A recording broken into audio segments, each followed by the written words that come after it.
મથુરા તરફ જાય અને યમુનાના જળાશયમાં ભગવાને અક્રૂરજી મહારાજને સ્નાન કરાવ્યું અને જળની અંદર ભગવાને દિવ્ય રૂપના દર્શન કરાવ્યા. અક્રૂરજી મહારાજ કહે કે પ્રભુ હું પાવન થઈ ગયો અને હવે નક્કી છે કે કંસનો વધ છે, હવે કંસનું મૃત્યુ નજીક છે. અને એ સમયે હવે ભગવાનનો રથ યમુનાના જળથી નીકળી અને હવે મથુરાની ગલીઓમાં જાય અને જ્યાં મથુરાના ગલીઓમાં જાય ત્યારે બધા ઉપર જે ઊભા હતા, જે મકાનો હતા, ત્યાંથી અબીલ, ગલાલ, કંકુ ભગવાન ઉપર નાખ્યા અને ભગવાનના કપડાં બગડ્યા. એટલે ભગવાન કે હવે કપડાં બગડ્યા કરવું હું? કપડાં લેવા જવું પડશે, કેમ કે ના મોલ તો હતો નહીં, આપણે મોલ હોય એવો. હવે કપડાં લેવા જવું પડે. એટલે દરજી કાકા મળ્યા. એ દરજી કાકા અમારે કપડાં જોઈએ છે, અમને કપડાં આપશો? દરજી કાકા કે હા વાંધો નહીં, તમને કપડાં આપી દઈએ. કપડાના પૈસા બોલો. ભગવાન કે દરજી કાકા અરે તમારા થોડા પૈસા લેવાના હોય, તમે નંદી યશોદાના લાલ છો, તમારા પૈસા ન લેવાના હોય. ભગવાન કે મફતમાં કામ ન કરાવાય, મફતમાં કામ કરાય નહીં, મારે તમને પૈસા આપવા પડે. તો કીધું કે પાયજાનો આનો આપજો અને જબ્બાના 1.5 રૂપિયા આપજો.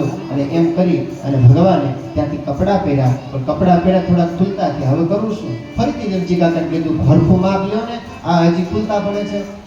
અને એવું સરસ મજાનું માપ લીધું અને ભગવાન કૃષ્ણના કપડાં ફિટ થયા. અને એ સમયે જ્યાંથી ભગવાન નીકળ્યા છે અને દરજી કાકાના આશીર્વાદ આપ્યા. દરજી કાકાને 2 આશીર્વાદ આપ્યા. દરજી કાકા વાત સાંભળી લો, અત્યારે તમે ભલે અમારી પાસેથી પૈસા ઓછા લીધા, પણ 2024ની સાલ આવશે ત્યારે કપડાં કરતા સિલાઈના પૈસા વધુ હશે. કપડાં કરતા સિલાઈના પૈસા વધુ હશે. આજે જોઈએ છીએ કાપડ કરતા સિલાઈ મોંઘી છે. અને બીજો આશીર્વાદ આપ્યો કે દરજી કાકા જીવો ત્યાં સુધી સીવો. અને દરજી હોય ને એ જીવે ત્યાં સુધી સીવે. 70 વર્ષના હોય તોય કે હોય પરવી દે, આપણે 30 વર્ષની ઉંમરે દેખાય નહીં. ભગવાનનો આશીર્વાદ લાગ્યો. ત્યાંથી ભગવાન નીકળ્યા અને એ સમયે એક કુબડી કહેતા હતા, એક કુબજાને ચંદન આપ્યું અને ભગવાને એક મચટકી મારી અને એવું સુંદર સ્વરૂપ કુબજાને આપ્યું. એક સુંદર અપ્સરા ઉતરી હોય એવું ભગવાને સ્વરૂપ આપ્યું. કારણ કોઈનો ભાર ન રાખે મુરારી, વ્યાજ સહિત પાછું આપે વનમાળી. કોઈનો ભાર મુરારી ન રાખે, વ્યાજ સહિત પાછું આપી દીધું. અને હવે ભગવાન કૃષ્ણ કહે છે કે દાવજીભાઈ હવે કંસ મામા રાહ જુએ છે, હાલો ને જઈએ હવે ને. અને નંદ બાબા અને ભગવાન કૃષ્ણ અને એ જ સમયે દાવજી મહારાજ ત્યાં જાય છે અને ભગવાન કૃષ્ણને મારવા માટે કુલિયાપીડ હાથી રાખ્યો છે અને કુલિયાપીડ હાથીને ભગવાને એવો ધક્કો માર્યો, 10 ડગલા પાછળ નાખી દીધો. અને એ જ સમયે ત્યાં મથુરાના લોકો નક્કી કરી લીધું કે હવે કંસ ગયો. કારણ કે નાનું અમથું બાળક જો હાથીને 10 ડગલા જો પાછળ નાખી દે તેની તાકાત કેટલી છે. પછી શોલ ને તોશલ ને આ બધાને ભગવાને વધ કર્યો. અને એ જ સમયે નંદ બાબા કહે છે, એ કનૈયા હવે આવતો રે દીકરા, આપણે કઈ કરવું નથી, આ બાજવું નથી, ઝઘડવું નથી, આવતો રે. ભગવાન કૃષ્ણ કે હવે હું પાછો ન પડું, પિતાશ્રી તમે ચિંતા ન કરો, આ બધાને મારવાના જ છે, હવે હું બધાને મૃત્યુને ઘાટ ઉતારીશ.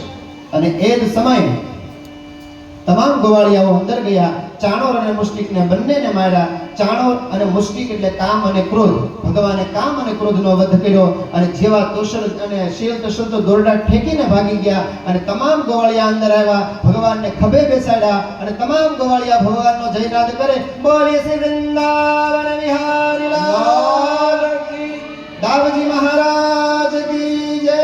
અને હવે યુદ્ધનો દોર ચાલુ થયો અને નગારા વાગે, શંખ ફૂંકાય, ઝાલર વાગે અને મહાકાય મંચ ઉપર હવે કંસ બિરાજમાન છે.